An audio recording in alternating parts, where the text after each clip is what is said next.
नमस्कार मित्रांनो, स्वागत आहे तुमचं आरोग्य आपल्या यूट्यूब चॅनलमध्ये. मित्रांनो, आज आपण एक नवीन माहिती बघणार आहोत. ती म्हणजे की फळासंदर्भात आहे आणि कुठले फळं खाल्ले तर माणसाला कॅन्सर होण्याची शक्यता दाट असते, या संदर्भात आजची माहिती आहे. तर मंडळी, फळं आणि भाज्या खाल्ल्याने आजार दूर राहतात असं आतापर्यंत आपण ऐकत आलो आहोत.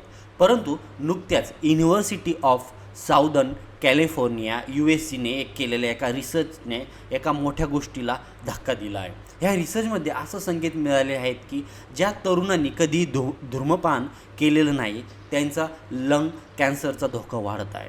धक्कादायक बाब म्हणजे यांचा संबंध त्यांच्या हेल्दी डाएटशी जोडलेला जात आहे. या रिसर्चमध्ये अमेरिकेने असोसिएशन फॉर कॅन्सर रिसर्चच्या 2026च्या या वार्षिक बैठकीत सादर करण्यात आला आहे.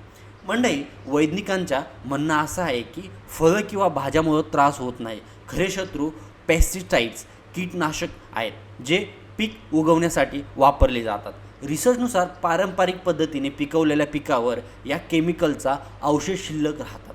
जेव्हा आपण या आरोग्यदायी पौष्टिक सेवन करतो तेव्हा ही कीटनाशकं आपल्या शरीरात जाऊन कॅन्सरच्या पेशी सक्रिय करू शकतात. विशेषतः कडधान्य आणि हिरव्या पालेभाज्यामध्ये याचा प्रभाव अधिक दिसून आला आहे. आता मंडळी, या रिसर्चमध्ये अशा 187 रुग्णाचा आहार आणि जीवनशैलीचं विश्लेषण करण्यात आलं आहे ज्यांना 50 वर्ष किंवा त्यापेक्षा कमी वयात लंग कॅन्सर झाला होता. अशा हेल्दी इटिंग इन्सोल्सचा वापर करण्यात आला आहे. यात असं दिसून आलं आहे की कॅन्सरने ग्रस्त असलेल्या तरुणाचा डाएट स्कोअर 65 होतो, जो सरासरी अमेरिकन स्कॉर्पिओपेक्षा 57 खूप जास्त आहे. याचा अर्थ असा की हे रुग्ण सामान्य लोकांच्या तुलनेत कितीतरी पटीने जास्त आरोग्यदायी अन्न खात होते. महिलांना जास्त धोका आहे. तर मंडळी, यामध्ये रिसर्चमध्ये आणखीन एक महत्त्वाची बाब समोर आली आहे, ती म्हणजे महिलांना याचा धोका जास्त असल्याने ते दिसून आला आहे. रिसर्चमध्ये सामील असलेल्या महिलांचा डाएट स्कोअर खूप जास्त होतो, म्हणजेच ह्या मोठ्या प्रमाणात हिरव्या भाज्या आणि फळांचं सेवन करत होत्या. तज्ज्ञाच्या मते असं पण म्हणणं आलं आहे की आपल्याला हे समजून घेण्याची गरज आहे की जे लोक धूम्रपान करत नाहीत आणि चांगला आहार घेतात त्यांना पण कॅन्सर का होतो.